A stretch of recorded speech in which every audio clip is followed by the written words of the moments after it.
There's one kind of family we haven't talked about yet, and that's the perfect family. The Saint Mom and Dad family. You know, Mom and Dad don't fight. They're very nice. In fact, they're wonderful. And we leave that family, and somehow our lives don't work very well. And it's very hard to figure out what happened. And I think if we really look closely at the parenting style, the style is that Mom and Dad are wonderful and nice. And of course they are so wonderful and nice that they let you know they are, and that you would never do anything that would hurt Mom and Dad. And what would hurt Mom and Dad is if you don't do exactly what they want you to do and be exactly the way they want you to be, or become exactly like them or like they wanted to be. And so it's really a style of parenting by guilt disguised as love. And so we end up not being on our path, having most of our uniqueness denied, and still trying to be what someone else expects us to be. The other part about Saint Mom and Dad is they don't fight. Or very rarely do they fight. There's a quote in the TV show The Wonder Years from some years back, and it was that even parents who won't yell at each other in front of the kids will yell at the kids in front of each other. But sometimes these parents won't yell at all. But then what happens, of course, is we find out that fighting and anger is wrong and bad, and so we can never deal with the frustrations or the crap in life. And every time something comes up that we don't deal with, it builds, and our life deteriorates. Usually you'll find that in Saint Mom and Dad, one, or sometimes both, have given up completely who they are and what they want so that the relationship looks perfect. You know, there's a grossly codependent spouse, and sometimes both. But very often it's someone who's very controlling and someone who's very passive. So I don't know if anybody came from a Saint Mom and Dad family, but it's one of the harder families to deal with because, in fact, they are wonderful. And so how do you have feelings about this wonderful childhood and parenting and family that you had? Today is really the key part of this process. This is the part that only takes place partly outside of ourselves in group and lecture. Most of the process for today is on the inside. And what I'm going to ask you to do is something maybe some of us have never really done. I'm going to ask you to spend the next 24 hours focusing on just feeling your feelings. Not what anybody is telling you you're feeling, but what you're really feeling. That's the focus for today. I want you to let your feelings be there, as big as they are. Not as big as you think they're supposed to be, or not as big as you want them to be. And I think in feeling our feelings, it's going to be important to find the space and find the people to be with that will support that as much as you can. Spend some time just with yourself, alone. Go for a walk on the beach, do something, just to be with yourself. Don't avoid people altogether. But when you're with people who are feeling their feelings, be careful of that emotional sponge part, and be careful of that part where if someone's hurting, you might have that urge or compulsion to take care of them. Today's the process for you. And if you need some support from someone, you can ask for it. But remember that this is also their process as well. And so if they can't give it to you at that time, it's not a rejection of you, it's them taking care of themselves. And if you can be there for someone for a while without distracting you from your process, do so. But if it doesn't feel right at the time, then don't do so.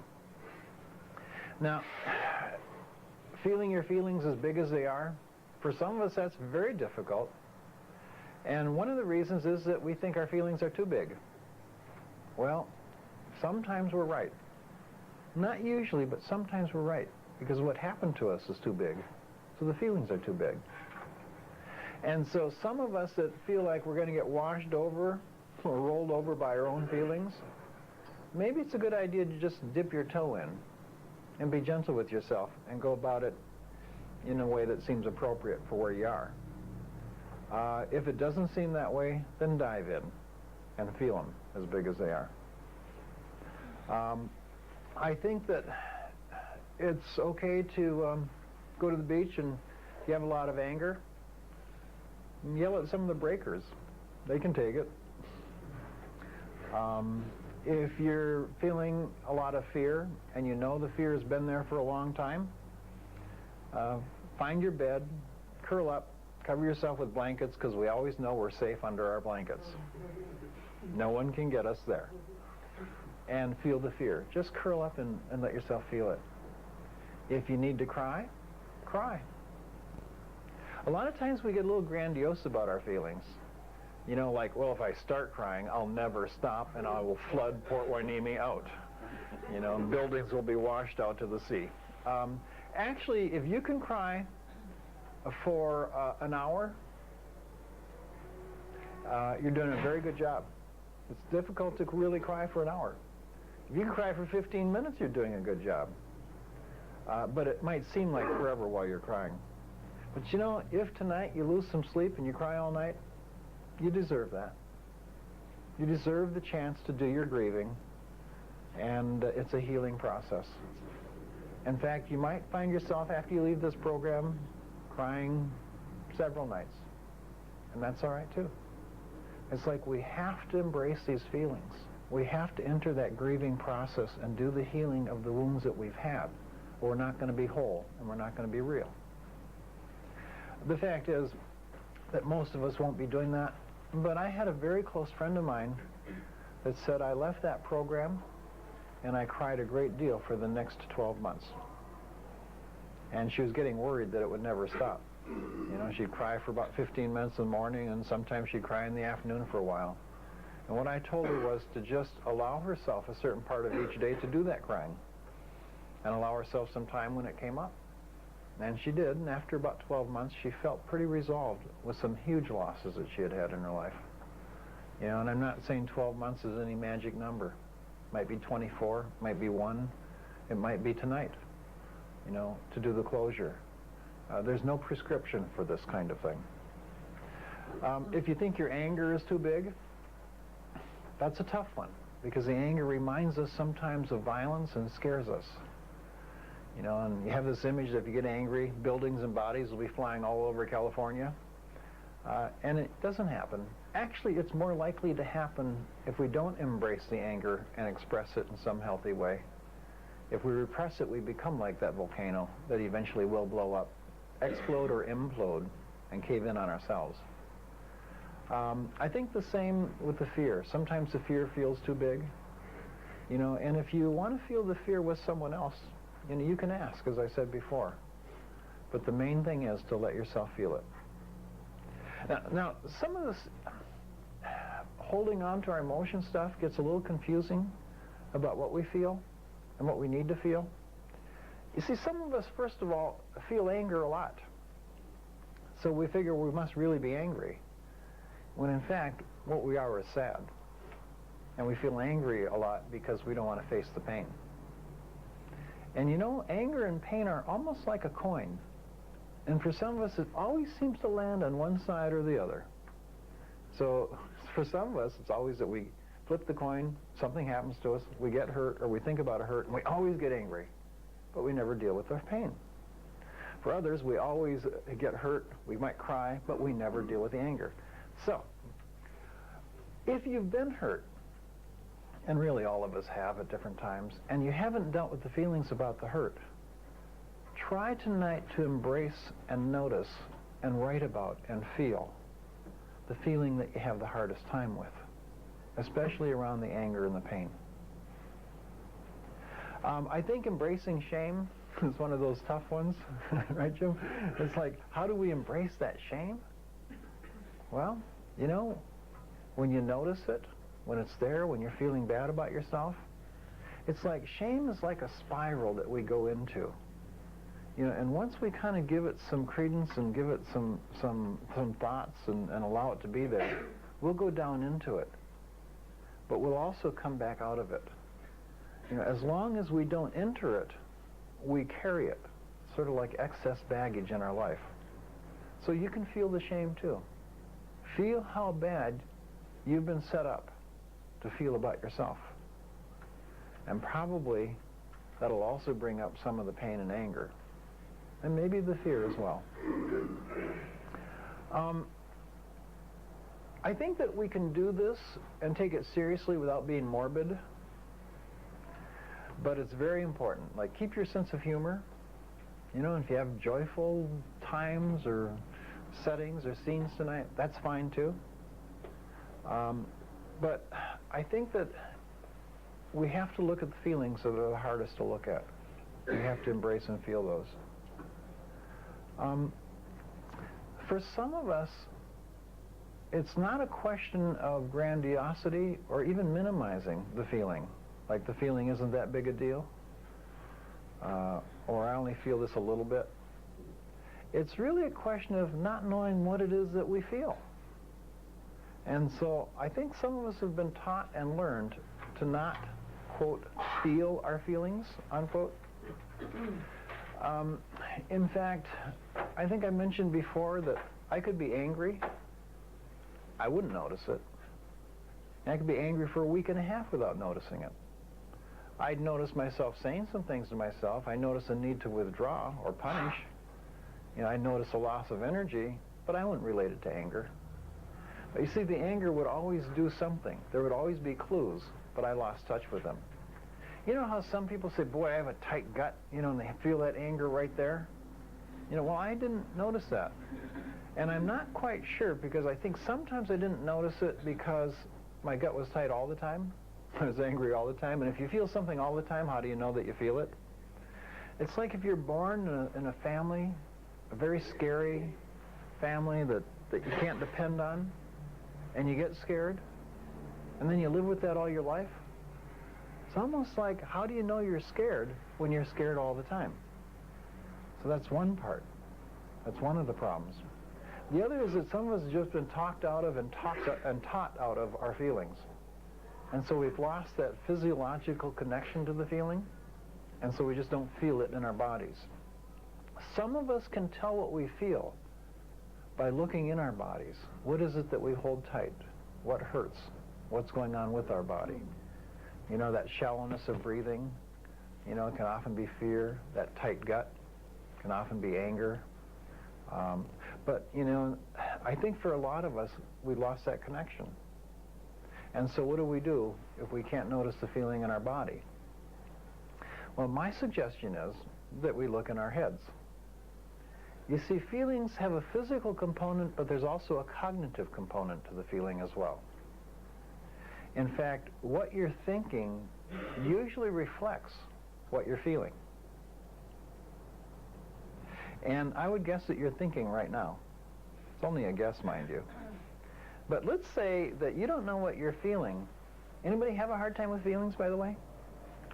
Okay, like noticing what you feel? Okay, well, let's say right now you're thinking, oh, this sounds good, but I probably won't be able to do this. Other people maybe, but I won't be able to. I won't do it right. What are you feeling? Scared. Maybe that, but that quote isn't going to reflect so much, yeah, there's something wrong with me. I won't do it right. Other people will get it. I won't. Shame. Okay? What if you're thinking, this is a bunch of shit. I hate my group. I'm not going to be able to do this. What are you probably feeling? Anger. That's a pretty angry statement, isn't it? Yeah. I would guess that it would also engender fear, just as the first one would too. So it's not that you're wrong. It's just that the main thrust of that kind of thinking is going to be anger. What about, I don't know if I want to go into this. I don't know what will happen to me. Anxiety. Yeah, that's the fear. Fear and anxiety. Mm-hmm. So, essentially, in fact, if you're thinking, well, he wants me to, so I'll really try to do it. What's that probably? Codependence, probably the guilt. Remember, the veneer of codependence is guilt? You know, it's like, oh yeah, I'll do it because someone wants me to do it, you know. Okay. I think that for tonight, the real important thing is that you do not distract yourself. That you don't use food, nicotine, TV, light reading, letter writing, and a lot of obsessing and worrying to distract yourself. Although if you do get into the obsessing and worrying, you might look at what's underneath that, which is probably fear again. Although we certainly can obsess our anger. And in not distracting yourself, if you notice that you're starting to, it's okay. Just notice it and then pull back. Pull away. Give yourself the space and time you need to feel it. I think that the goal for tonight is not to go out and search for feelings. The goal is to embrace the feeling that's already there. Now, I'm not asking you to do this just because I'm sort of sadistic and like to see people suffer. I'm asking you to do this actually because it's part of the grieving and healing process, but also because something is going to happen. Something does happen when we embrace our feelings and let them be there as big as they are. And I'm going to promise you that something will happen, but I don't know what will happen. I'm going to guess and promise, in fact, that what will happen will help you make a decision tomorrow to make a difference, to make a change in your life. The decision will be meaningful. It may be a sign that you have tonight, an image.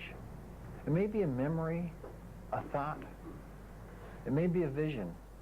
It might be a dream.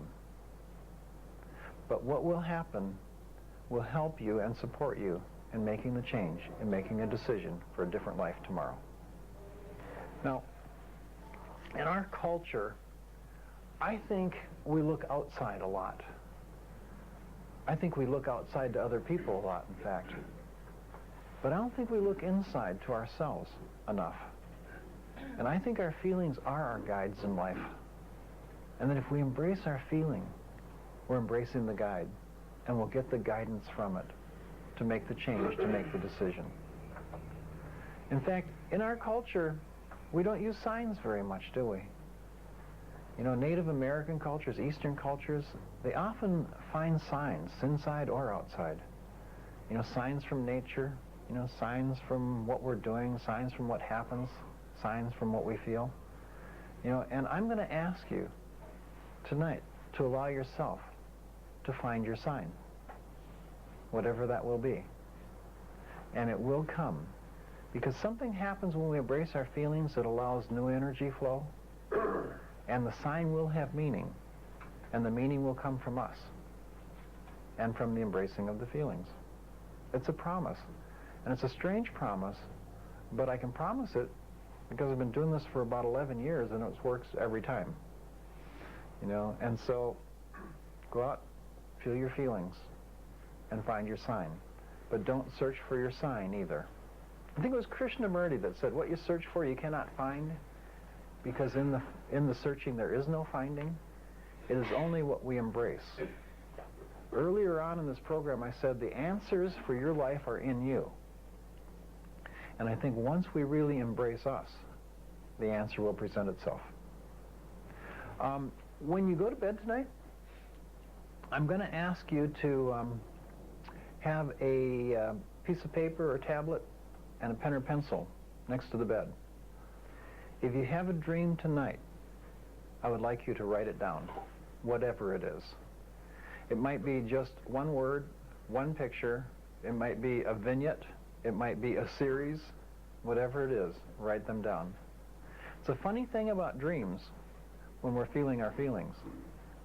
In fact, I think in the book, The Prince of Tides, there's a quote that our dreams are the love letters and hate mail of the subconscious. You might add junk mail, too, in there, but I think when we're really connected to ourselves and our souls, the dreams will definitely be a letter to us about where we need to go. It will be a sign. I'd like you to not necessarily try to figure out what the dream means. That's the work for tomorrow. That's the work for the group.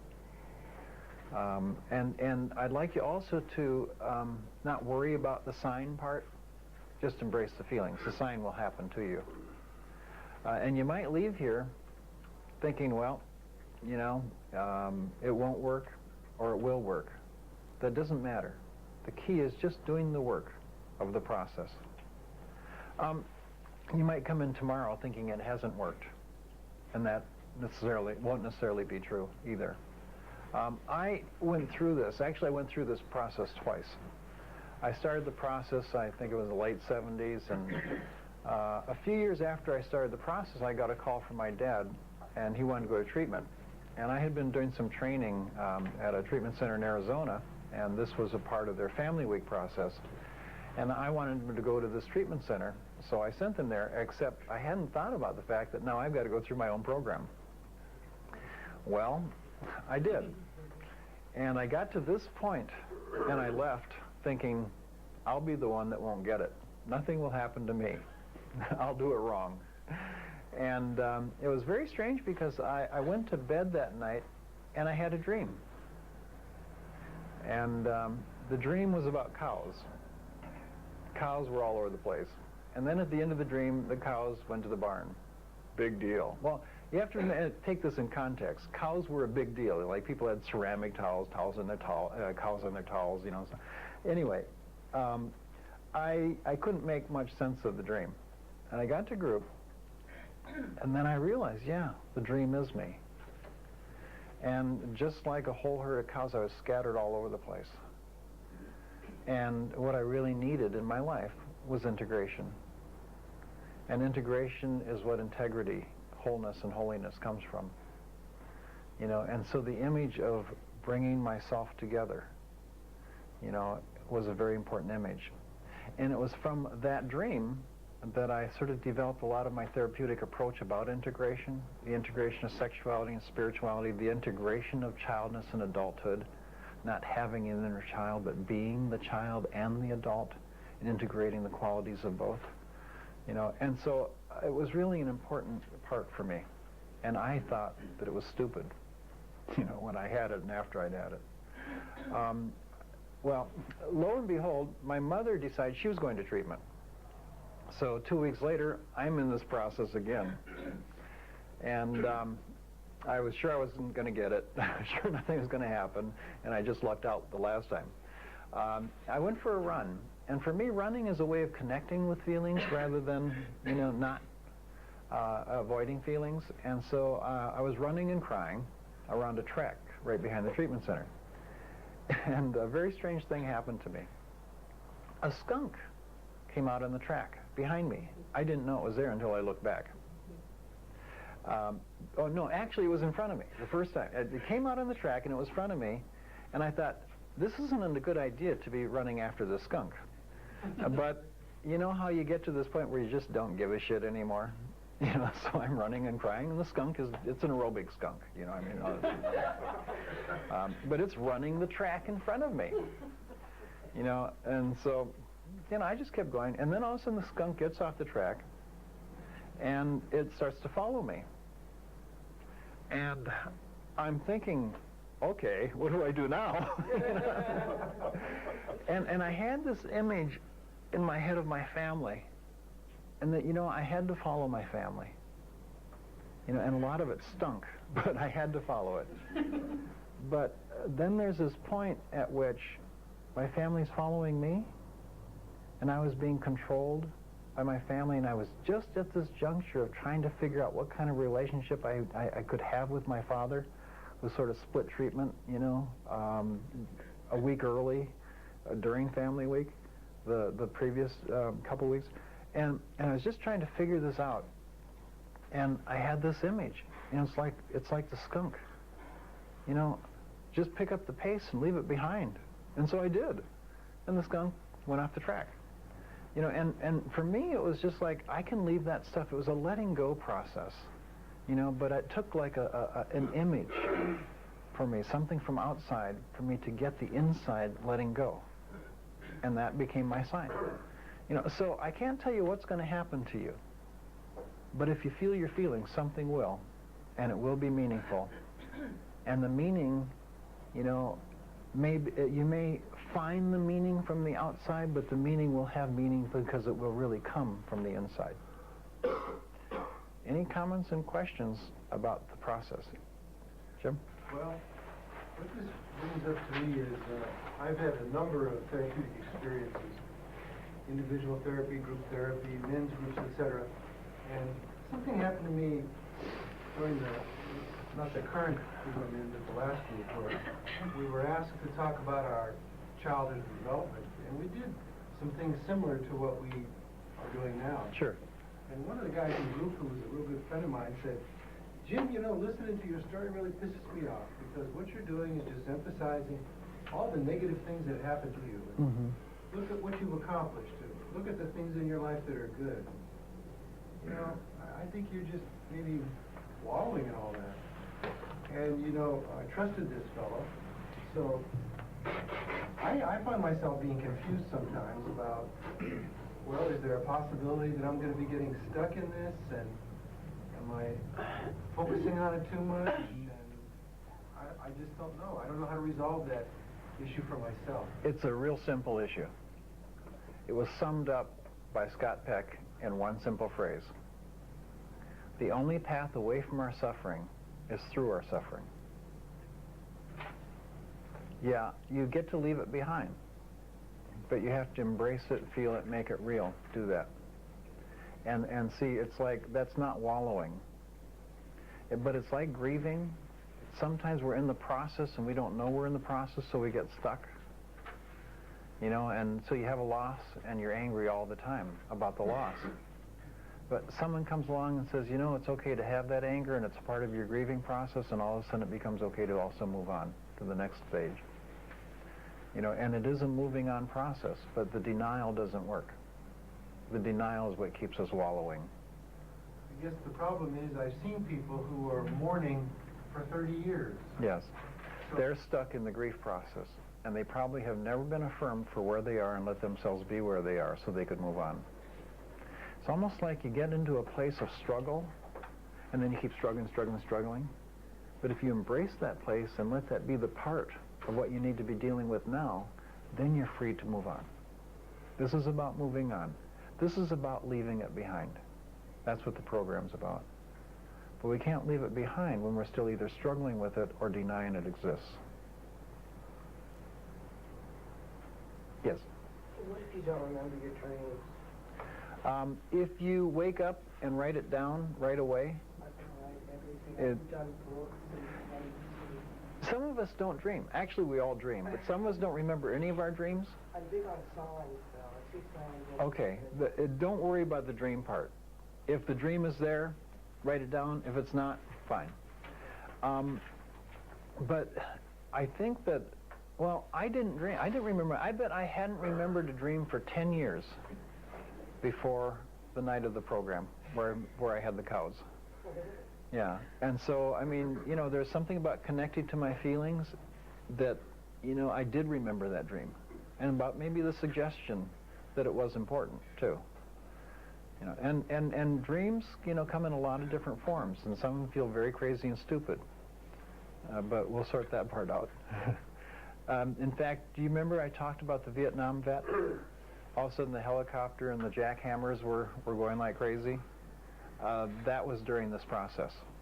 And that was a pretty clear sign of what he needed to finish, because he wanted to repress the trauma of the war like many Vietnam vets did.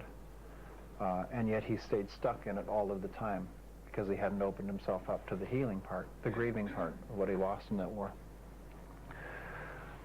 There's one other help that we can offer about this process, and that is to look at the roles that we played.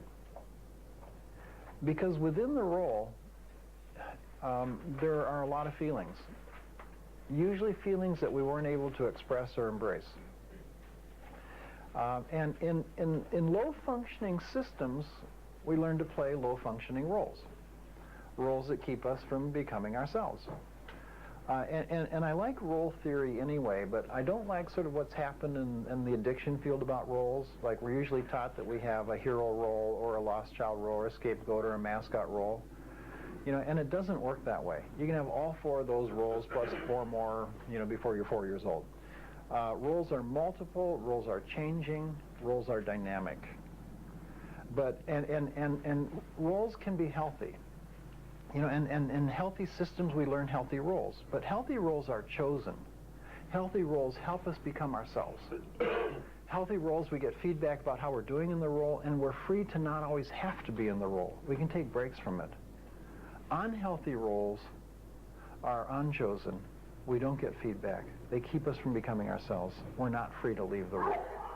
We may change roles as the system changes or as we change. You know, but and we may give up old roles and find new ones. But I know for me, like, if I just kind of looked at the fact that, oh, I was a family hero, I'd have missed so much stuff of what I really was in terms of mediating and caretaking and emotional incest, I mean, an extension of parents, that I don't know if I would have been able to do my recovery just looking at one role. And yet I was a family hero. I think that the role itself involves emotional denial. Whatever role there is, there's usually a lot of feelings about being in the role, the victim role, the offender role, the addict role, you know, but the feelings aren't able to be expressed, and we end up repressing them, and they form a subsequent basis of future behaviors. Roles. I want to sort of go over maybe even my own family, the roles. Like, I saw my parents. My mother was primarily in an enabling role. My dad was an addict and offender. What I didn't realize was my mother was also an addict and offender, and my dad was also an enabler, and that they had several other roles, you know, besides. We tend to see other people in terms of like a single primary role. I think it's easier to see ourselves with multiple roles than others. And so in going over my family, when I first looked at my sister and what she was very much Daddy's princess very early on. She had a princess role. But also early on, she became abandoned. And so you can call it an abandoned role or a victim role or neglect or whatever. And she became, from the abandonment, she felt lost. In fact, I think she's been lost pretty much of her life. She did a lot of traveling around the world looking for a place to be, and then she settled in California. But she's never felt like she belongs where she is. So she keeps buying different houses in the area to try to find a place to belong. So she's definitely a lost child.